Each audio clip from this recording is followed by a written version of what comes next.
തിരുവനന്തപുരത്ത് മത്സരിച്ച് തോറ്റ, മെച്ചപ്പെട്ട പ്രകടനം കാഴ്ചവെച്ച് തോറ്റ രാജീവ് ചന്ദ്രശേഖർ, അദ്ദേഹം ഈ ക്യാബിനറ്റ് സത്യപ്രതിജ്ഞയ്ക്ക് തൊട്ട് മുമ്പ് ഈ തീരുമാനമായ ശേഷം ഒരു ട്വീറ്റ് വരുന്നു അദ്ദേഹത്തിൻ്റെ ഒഫീഷ്യൽ ഹാൻഡിലിൽ. 18 വർഷം നീണ്ട തൻ്റെ പൊതുപ്രവർത്തനം അവസാനിപ്പിക്കുന്നു എന്ന മട്ടിൽ അതെല്ലായിടത്തും വാർത്തയാവുകയും ചർച്ചയാവുകയും ചെയ്തപ്പോൾ വളരെ പെട്ടെന്ന് അദ്ദേഹം ട്വീറ്റ് തിരുത്തുകയും മന്ത്രി എന്ന നിലയ്ക്കുള്ള പ്രവർത്തനം അവസാനിപ്പിക്കുന്നു, അല്ലെങ്കിൽ ആ നിലയ്ക്കുള്ള സർവീസ് അവസാനിപ്പിക്കുന്നു, മറിച്ച് അദ്ദേഹത്തിൻ്റെ പൊതുരംഗത്തെ ഇടപെടൽ അവസാനിപ്പിക്കാൻ പോകുന്നില്ല, തെറ്റായി മനസ്സിലാക്കരുതെന്ന വിശദീകരണം വരികയും ചെയ്യുന്നു. അപ്പോൾ രാജീവ് ചന്ദ്രശേഖർ MP ആയും മന്ത്രിയായും ഇരുന്ന ആളാണ്. ഇനിയും അങ്ങനെ തുടരണമെങ്കിൽ ഗ്രൗണ്ടിൽ പോയി നേട്ടമുണ്ടാക്കണം എന്ന് BJP നേതൃത്വം പറഞ്ഞതിൻ്റെ അടിസ്ഥാനത്തിലാണ് പ്രധാനപ്പെട്ട മന്ത്രിമാരും MP മാരെല്ലാം രാജ്യസഭയിൽ നിന്നിറങ്ങി ലോക്സഭയിൽ മത്സരിക്കാൻ വന്നത്. പക്ഷേ അവിടെ അദ്ദേഹത്തിന് വിജയിക്കാൻ കഴിഞ്ഞില്ല. പക്ഷേ അദ്ദേഹത്തിന് നല്ല ഫൈറ്റ് കാഴ്ചവെക്കാൻ കഴിഞ്ഞു. അപ്പോൾ രാജീവ് ചന്ദ്രശേഖർ അങ്ങനെ ഒരു വലിയ നിരാശയെ സത്യത്തിൽ അനുഭവിക്കുന്നുണ്ടോ? അദ്ദേഹത്തിൻ്റെ ഒരു പൊളിറ്റിക്കൽ കരിയറിലെ ഇനിയും അദ്ദേഹം പ്രവർത്തിക്കുന്നു. ഇപ്പോൾ VV രാജേഷ് പറഞ്ഞ് അടുത്ത 20-ാം തീയതി മുതൽ, വരുന്ന 20-ാം തീയതി മുതൽ വീണ്ടും തിരുവനന്തപുരം കേന്ദ്രീകരിച്ച് പ്രവർത്തനം തുടങ്ങാൻ പോകുന്നു എന്നാണ്. രാജീവ് ചന്ദ്രശേഖരൻ്റെ ഫ്യൂച്ചർ എന്താണെന്ന് അജിംസ് തോന്നുന്നു? അല്ല, അദ്ദേഹത്തിന് BJP ഫ്യൂച്ചർ ഉണ്ടാവണമെങ്കിൽ തിരഞ്ഞെടുക്കപ്പെടണം. അതിനിപ്പോൾ അദ്ദേഹത്തിന് ഒഴിവുള്ളൊരു സീറ്റ് തിരുവനന്തപുരമാണ്. അദ്ദേഹം പണിയെടുക്കുന്നുണ്ട്. അദ്ദേഹം ഇനി ഒരു 5 കൊല്ലം കൂടി പണിയെടുത്താൽ ശശി തരൂരിനെ അട്ടിമറിക്കാൻ കഴിയുന്നുള്ള പ്രതീക്ഷ അദ്ദേഹത്തിന് പണിയെടുക്കാം. പക്ഷെ അങ്ങനെ പണിയെടുത്ത് ഒരു സീറ്റ് കരസ്ഥമാക്കുക അദ്ദേഹത്തിന് എളുപ്പമാണോ എന്നുള്ളതാണ് ക്വസ്റ്റ്യൻ. കാരണം അദ്ദേഹം അങ്ങനെ പണിയെടുത്ത് ഒരിക്കലും തെരഞ്ഞെടുപ്പിൽ മത്സരിച്ചിട്ടില്ല ഇതുവരെ. അദ്ദേഹത്തിന് അങ്ങനെ ഒരു പരിചയമില്ല. കാരണം എങ്ങനെയാണ് അദ്ദേഹം MP ആയത് കർണാടകയിൽ നിന്നാണ്. കർണാടകയിൽ MP ആവുന്നത് JDSൻ്റെ സീറ്റ് വിലയ്ക്ക് വാങ്ങിയാണ്. JDS അങ്ങനെ രാജ്യസഭാ സീറ്റുകൾ വിലയ്ക്ക് വയ്ക്കുന്ന ഒരു പാർട്ടിയാണ്. അവർ ഇങ്ങനെ കിങ് ഫിഷറിൻ്റെ ഉടമയുടെ പേരെന്താണ്? വിജയ് മല്യയെ രാജ്യസഭയിലെത്തിയത് JDS ആണ്. രാജീവ് ചന്ദ്രശേഖരനെയും രാജ്യസഭയിലെത്തിയത് JDS ആണ്. അത് രാജ്യസഭയിലെത്തിയതിന് ശേഷം പിന്നീട് അദ്ദേഹം BJP ചേരും. BJP അദ്ദേഹത്തെ രാജ്യസഭ MP ആക്കുകയാണ് ചെയ്തത്. അപ്പോൾ അദ്ദേഹം ബേസിക്കലി അദ്ദേഹം ഒരു ബിസിനസ്സുകാരനാണ്. ബിസിനസ്സുകാരൻ ആയത് എങ്ങനെയാണ്, അദ്ദേഹം എങ്ങനെയാണ് പണക്കാരനായത്, വലിയ ബിസിനസ് വലിയ ആളായത് എങ്ങനെയാണെന്നുള്ളത് നമുക്കറിയാം. അദ്ദേഹത്തിൻ്റെ ചരിത്രം എഴുതപ്പെട്ട ചരിത്രമുള്ള മനുഷ്യനാണ് അദ്ദേഹം. അപ്പോൾ എഴുതപ്പെട്ട ചരിത്രം എന്ന് പറഞ്ഞാൽ അദ്ദേഹം BPL ഉടമയുടെ മകളുടെ ഭർത്താവായിരുന്നു. അവസാനം BPL ഉടമയുമായി അദ്ദേഹം സ്വത്ത് തർക്കത്തിൽ ഏർപ്പെട്ടു. BPL ഗ്രൂപ്പിൻ്റെ മുഴുവൻ സ്വത്തും ഇദ്ദേഹത്തിൻ്റെ പേരിലേക്ക് വന്നു ചേർന്നു. BPLൻ്റെ ഭാഗമായിരുന്ന BPL മൊബൈൽ ഇദ്ദേഹത്തിൻ്റെ പേരിലായിരുന്നു. പിന്നീട് ആ BPL മൊബൈൽ അദ്ദേഹം ഹച്ച് എന്ന് പറയുന്ന കമ്പനിക്ക് വിറ്റു. അങ്ങനെ വലിയ പൈസക്കാരനായി. അങ്ങനെ പൈസക്കാരനായപ്പോൾ പിന്നെ അദ്ദേഹത്തിന് തോന്നി ഇനി നാട്ടുകാരെ സേവിക്കാം. അതിന് വേണ്ടിയിട്ട് താഴെ ഇറങ്ങി വോട്ട് പിടിക്കാനൊന്നും നിന്നില്ല. രാജ്യസഭ MP സ്ഥാനം കാശ് കൊടുത്ത് വാങ്ങി അദ്ദേഹം MP ആയി. പിന്നീട് BJP ചേർന്നു. BJP ചേർന്നപ്പോൾ രാജ്യസഭ MP ആക്കി. അപ്പോൾ രാജ്യസഭ MP ആയിരിക്കെ തന്നെ ഒരു വട്ടം ഒരു ടേമിൽ അദ്ദേഹം മന്ത്രിയായിരുന്നു. പിന്നീട് BJP തീരുമാനിച്ചു അങ്ങനെ പറ്റില്ല, താഴെ ഇറങ്ങി പണിയെടുക്കാൻ പറഞ്ഞപ്പോൾ അദ്ദേഹം ഇവിടെ വന്ന് ഇലക്ഷൻ പ്രചാരണം നടത്തി നല്ല ഫൈറ്റ് കാഴ്ചവെച്ചു. ശശി തരൂരുമായിട്ട് നല്ല ഫൈറ്റ് കാഴ്ചവെച്ചു. ഇനി അദ്ദേഹത്തിന് എന്തെങ്കിലും രാഷ്ട്രീയ ഭാവിയിൽ തുടരണമെങ്കിൽ, രാഷ്ട്രീയ ഭാവി ഉണ്ടാവണമെങ്കിൽ അദ്ദേഹത്തിന് എന്ത് ചെയ്യണം? ആ മണ്ഡലം, തിരുവനന്തപുരം മണ്ഡലം തിരിച്ചു പിടിക്കണം. അദ്ദേഹത്തിന് ഇനി അതിന് ബാംഗ്ലൂർ നോർത്തിലോ അല്ലെങ്കിൽ ബാംഗ്ലൂർ ഏതെങ്കിലും സീറ്റ് കൊടുക്കുമെന്ന് എനിക്ക് തോന്നുന്നില്ല. കേരളത്തിലാണ് അദ്ദേഹത്തിൻ്റെ ഭാവി.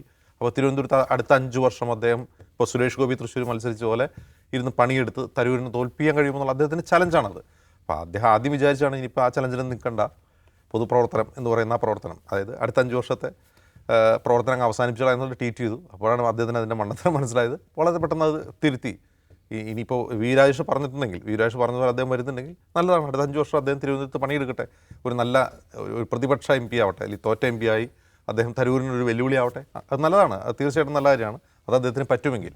പക്ഷേ അത്രയൊക്കെ റിസ്ക് എടുക്കും രാജീവ് ചന്ദ്രശേഖരൻ എന്ന് എനിക്ക് തോന്നുന്നില്ല. കാരണം അതുകൊണ്ട് അദ്ദേഹത്തിന് ഉണ്ടാകുന്ന ഗെയിൻ എന്താണ് എന്നെനിക്ക് മനസ്സിലാവുന്നില്ല. സാർ എന്താ തോന്നുന്നു? അല്ല, അത് ഈ പൊതുപ്രവർത്തനം അവസാനിപ്പിച്ചു എന്ന് പറയാൻ എന്ത് പൊതുപ്രവർത്തനമാണ് അദ്ദേഹം ആരംഭിച്ചത് എന്നുള്ളത് മനസ്സിലാവുന്നില്ല. ഇപ്പോൾ അജിംസ് പറഞ്ഞ പോലെ ഒരു രാജ്യസഭാ MP ആയി കാശ് കൊടുത്ത് വാങ്ങിയ ഒരു രാജ്യസഭാ MP സ്ഥാനത്ത് കുറേ നാൾ വർക്ക് ചെയ്തു, കുറേ നാളിരുന്നു. അത് കഴിഞ്ഞ് പിന്നെ BJPയുടെ MP ആയിട്ട് തുടർന്നു. ഇപ്പോൾ 2018 മുതൽ 24 വരെ ഇപ്പോൾ അദ്ദേഹം BJPയുടെ MP സ്ഥാനത്താണ്. ഇനി അത് അദ്ദേഹം പിന്നീട് കറക്റ്റ് ചെയ്തപ്പോൾ പറഞ്ഞു, ഞാൻ രാജ്യസഭ MP സ്ഥാനത്തെ പ്രവർത്തനം അവസാനിപ്പിക്കുന്നതിന് ഭാഗമായിട്ടായിരുന്നു അങ്ങനെ ഒരു ട്വീറ്റ് എന്നുള്ളതാണ്. സത്യത്തിൽ അങ്ങനെ ആരെങ്കിലും ട്വീറ്റ് ചെയ്യുമോ? എന്തിനാണ് അങ്ങനെ ഒരു ട്വീറ്റ് ചെയ്യുന്നത്? ഇപ്പോൾ പിന്നെ എല്ലാവർക്കും അറിയുന്ന കാര്യമാണ് അദ്ദേഹം ഇലക്ഷൻ തോറ്റു, ഇനി അദ്ദേഹം ലോക്സഭയിലേക്ക് ഇല്ല എന്നുള്ളത്. അപ്പോൾ അത് പ്രത്യേകമായി അറിയിക്കാനൊരു ട്വീറ്റ് എന്ന് പറയുന്നതിന് ഒരു ലോജിക്കും എനിക്ക് ഫീൽ ചെയ്യുന്നില്ല. സംഗതി ഇത് തന്നെയായിരുന്നു. ഇനി 5 കൊല്ലം ഇനി അവിടെ പണിയെടുത്തിട്ട് എനിക്ക് നിൽക്കാൻ വയ്യ എന്നുള്ളത് തന്നെയായിരുന്നു അദ്ദേഹത്തിന് മനസ്സിലുണ്ടായത്. ഒരു കാര്യകർത്ത എന്നുള്ള നിലയിൽ BJPയിൽ പണിയെടുക്കുമെന്നേ പറഞ്ഞിട്ടുള്ളൂ. തിരുവനന്തപുരത്ത് പണിയെടുക്കുന്നതിനകത്ത് പറയുന്നില്ല. അപ്പോഴും ആ ട്വീറ്റിനകത്ത് നമ്മൾ ശ്രദ്ധിക്കണം. പക്ഷേ ഇന്ന് രാജേഷ് പറഞ്ഞാൽ മാത്രമല്ല, അദ്ദേഹത്തിൻ്റെ തന്നെ ട്വീറ്റ് വന്നു, ഞാൻ അവിടെ പിന്നെ മോദി സർക്കാരിൻ്റെ ഒരു പ്രവർത്തകൻ എന്ന നിലയിൽ ആ പദ്ധതികൾ അവിടെ നടപ്പാക്കാൻ ഞാൻ അവിടെയുണ്ട്, 100 ദിവസത്തെ പരിപാടി പ്രഖ്യാപിക്കാൻ പോവുകയാണ് എന്നൊക്കെയുള്ള സംഗതി വന്നു. അപ്പോൾ അതിനിടയിൽ സംഭവിച്ചിരിക്കാൻ സാധ്യതയുള്ളതെന്ന് വെച്ചാൽ, ഒന്നുകിൽ പിന്നെ ഇത് അബദ്ധമായി പോയി എന്നുള്ള ഒരു തോന്നൽ വന്നപ്പോൾ അദ്ദേഹം വീണ്ടും ആലോചിച്ചിട്ട് എന്നാൽ പിന്നെ അവിടെ അത് അങ്ങനെ പൂർണ്ണമായി ഉപേക്ഷിക്കേണ്ടതില്ല എന്നുള്ള തീരുമാനത്തിലേക്ക് വന്നു കാണുന്നു, അല്ലെങ്കിൽ മറ്റെന്തെങ്കിലും അതിനെ അദ്ദേഹത്തെ പ്രേരിപ്പിച്ചിട്ടുണ്ടാകും. പക്ഷേ ഒരു കാരണവശാലും ഈ പറഞ്ഞ പോലെ രാജ്യസഭാ അംഗത്വം തീരുന്നതിൻ്റെ ഭാഗമായിട്ടായിരുന്നു ആ ട്വീറ്റ് എന്ന് പറഞ്ഞാൽ സമ്മതിക്കാൻ പറ്റില്ല. അത് കൃത്യമായി അത് അവിടുത്തെ എന്തോ ഇൻറ്റേൺ അടിച്ചു വന്നപ്പോൾ തെറ്റിപ്പോയതാണെന്നൊക്കെയുള്ള രീതിയിലുള്ള മണ്ടൻ വിശദീകരണങ്ങളാണ് പിന്നീട് അദ്ദേഹം നൽകിയത്. അതല്ല, ഇത് നമുക്കറിയാവുന്ന പോലെ ഇപ്പോൾ ഈ BPL മൊബൈലിൻ്റെ കച്ചവടത്തിലൂടെ അല്ലെങ്കിൽ അതിലൂടെ 4500 കോടിയോ ആ കാലത്ത് വാങ്ങിയെടുത്തിട്ടുള്ള ആൾ ഇപ്പോൾ ഇത്രയും വലിയൊരു ശതകോടീശ്വരനാണ് എന്ന് നമുക്ക് ഉറപ്പിച്ചറിയുന്ന ഒരാൾ ഏതൊക്കെ വിധത്തിലാണ് അത് മറച്ചു വയ്ക്കാൻ ശ്രമിച്ചത് ഈ തെരഞ്ഞെടുപ്പ് കാലത്ത് എന്നുള്ളതും അറിയാം. 36 കോടി മാത്രമാണ് എൻ്റെ സ്വത്ത് എന്ന് പറഞ്ഞു.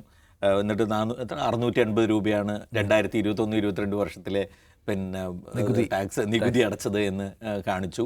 ഇതിപ്പോൾ ജയിച്ചിരുന്ന ഒരുപക്ഷെ ഇതൊക്കെ ചോദ്യം ചെയ്യപ്പെട്ടതിന്, തോറ്റുപോയതുകൊണ്ടാണ് പിന്നെ ഇനി അതിലേക്ക് ആരും അന്വേഷിക്കാതെ പോകുന്നത്. അപ്പോൾ അതുകൊണ്ട് സത്യസന്ധത ഉള്ള ഒരു ജനങ്ങളോട് സത്യസന്ധമായി കാര്യങ്ങൾ ചെയ്യണം എന്ന് ആഗ്രഹിക്കുന്ന കൂട്ടത്തിലുള്ള ഒരാളല്ല രാജീവ് ചന്ദ്രശേഖർ എന്നുള്ളത് ഉറപ്പാണ്.